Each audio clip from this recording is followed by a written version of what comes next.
Hey everyone, welcome to the news series since 1993.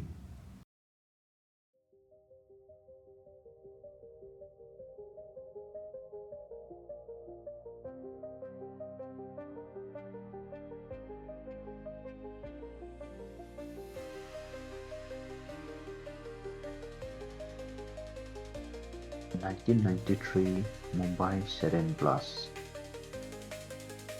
which is known as the day Mumbai stopped, March 12, 1993. That was warm Friday afternoon in Mumbai, then still widely known as Bombay. The city was doing what it always did, that is moving fast, thinking big, chasing opportunity. Trains were packed, markets were crowded. Also, the Bombay Stock Exchange was buzzing with traders. The financial capital of India would witness the deadliest coordinated attack in its history. At exactly 1:30 p.m., a powerful explosion ripped through the Bombay Stock Exchange building. Glass shattered, building concrete cracked, and smoke rose into the skyline. And before the city could even understand what would happen in the city, another explosion followed, then another. In less than 2 hours, 12 coordinated bomb blasts tore through Mumbai. This was not a random violence. This was planned, organized, calculated violence, and it will change India forever. The background. To understand the blast, we must go back to the late 1992. In December 1992, the demolition of Babri Masjid triggered communal riots across India. Mumbai experienced some of the worst violence. Hundreds lost their life in clashes between communities. Fear and anger linger in the air. At the same time, Mumbai underworld was powerful and deeply entrenched in smuggling, extortion, and illegal trade. One name stood above the rest: Daud Ibrahim. He would build a vast criminal empire known as the Company.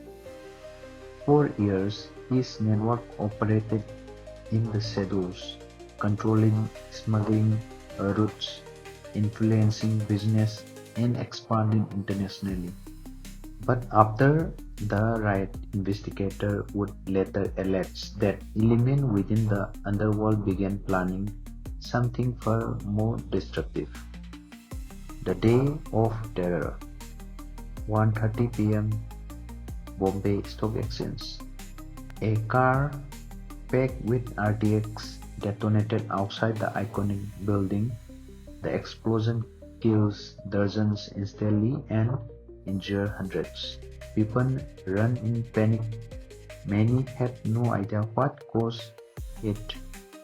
1:35 p.m. Air India building, Nariman Point. Another explosion rocked the commercial district.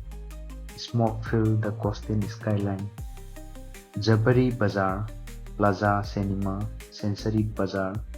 The blasts were timed, careful. Vehicles, cars and scooters had been loaded with explosives. The goal was clear: maximum destruction and maximum fear. By the end of the attack, 12 bomb explosions, around 257 people killed, over 700 injured, property damage worth millions. Hospitals were overwhelmed. Blood donations are urgent requested. Families search for loved ones. Mumbai had seen riots, but this was different. This was coordinated urban terrorism. How was it executed? The scale of attack stunned investigators.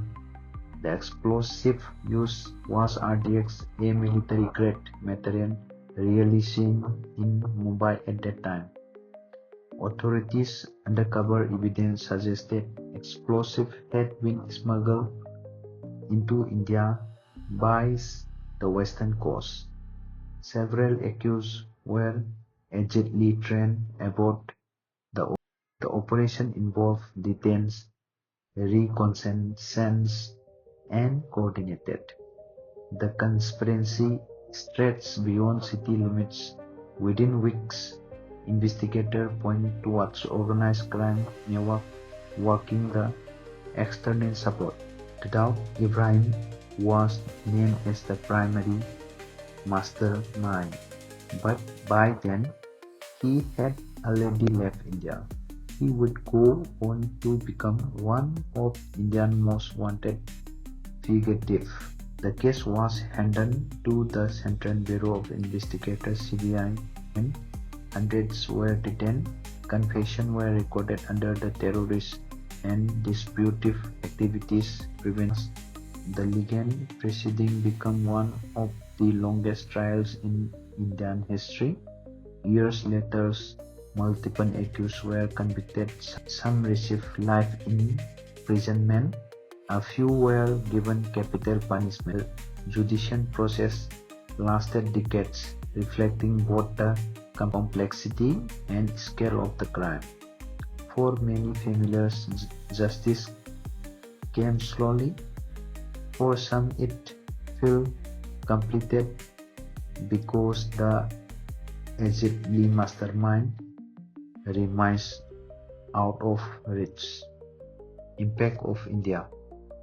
The 1993 blasts were a turning point. India strengthened anti-terror law, coastal security, intelligence coordination, surveillance in major cities. Security check at airports and public space became more rigorous. The country realized that terrorism was no longer distant. It was organized and capable to strike major urban centers. Human stories. Behind every static was a life. Office workers who never returned home, taxi drivers caught in the wrong place at the wrong time, families shattered in shackles, survivors recall the sound, followed by silence, dust, and confession. Sometimes still carry physical scar, many carry emotional wounds.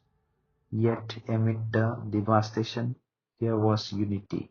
Strength Strangers help strangers, hospitals work around the clock, citizens line up to donate blood. The spirit of Mumbai. The morning after the blast, Mumbai did something remarkable. It moved, train, run, shops reopened, people returned to work. The city refused to paralyzed by fear. March 12, 1993 remained one of the darkest days in Mumbai history, but it also remembered as a day that revealed the city renaissance, because even after the terror, Mumbai stood tall.